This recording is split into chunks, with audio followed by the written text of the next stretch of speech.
We designed them, we built them, and then, after years of service, we condemned them. Nearly 200 years ago, steam locomotives were the workhorses of Britain, transporting people, livestock, and goods from one end of the country to the other. And, still to this day, they continue to take visitors back in time, to the days when steam was king of the railways.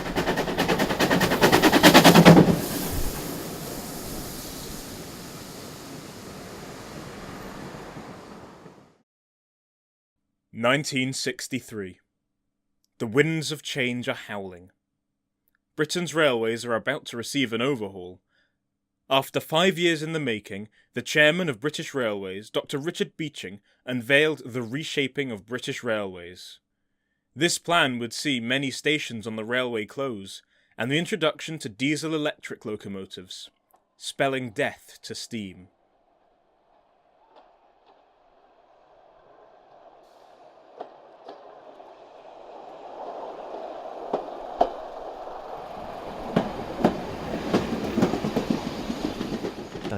They took the decision to go over to diesel and electric traction rather late, I think, because the rest of Europe started from scratch and went generally for electric straight away after the war. We continued with steam, but then part way through decided to go over to modern traction, but didn't really seem to know what we were doing, because we carried on building steam engines to March 1960. I think Evening Star came out, which was 5 years after the modernisation plan was announced. And then there was an indecent haste to scrap them all. By 68, 50 years ago next year, then all the steam that they've been building was in yards being cut up. For many steam engines, Barry Island Scrapyard, located in South Wales, would be the final destination. The worn-out engines were lined up, awaiting execution. With armies of diesels being manufactured, British Railways had wiped their hands of the iron horses for the last time.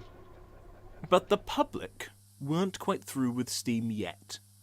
Scrap merchant Di Woodham would be remembered for not scrapping steam but saving it.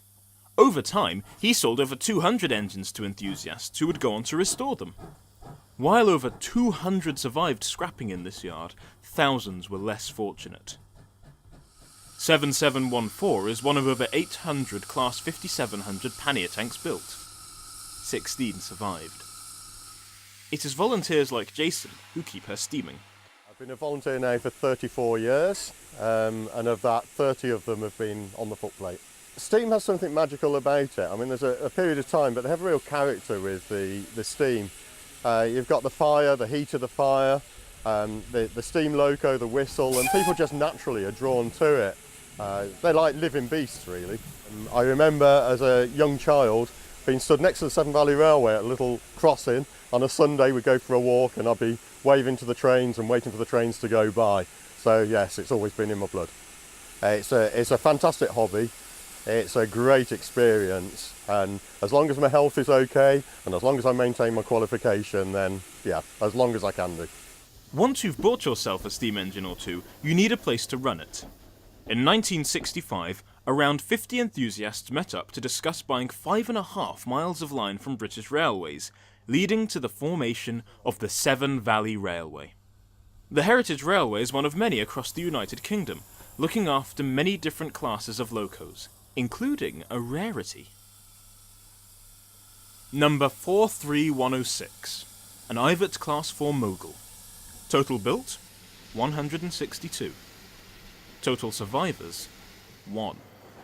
She was brought to the Severn Valley Railway and stands as the sole representative of the near-extinct Ivatt Class 4s. You need 3 things to keep a steam engine going: money, manpower, and passion.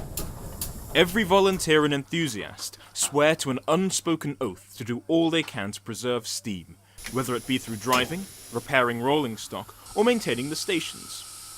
But why? What reason do these people have to keep steam going? I think that we've preserved the steam in Severn Valley Railway more or less for the heritage type of thing. I mean, say the youngsters had never seen a steam train, and they come along and see the steam coming out of everywhere, And it's like a living machine, isn't it? You know, it's something that lives, whereas a diesel actually is just like a tin box that makes a lot of noise. And we get a lot of the old people coming in and saying, I used to drive the steam trains, and it's nostalgia for them. So it's a bit of history for the children and a bit of nostalgia for the elderly people. We're very biased, actually. I love steam engines. I have a son that's 40 odd, but he loves diesels. But so it's just a different age gap, really. But I think it's the fact that steam engines, as I said before, you can see something moving, plenty of steam around. I'd like to see the fire in the firebox, the living machine. The preservation of steam as we know it today is all down to the hard work carried out by volunteers and enthusiasts all over the country, and a nice Welshman, laying the rails for a new generation to be thrilled, intrigued, and in some cases startled by what is considered the closest thing to a living creature man has built. With regulators open and whistles blowing, the end of steam is far from over.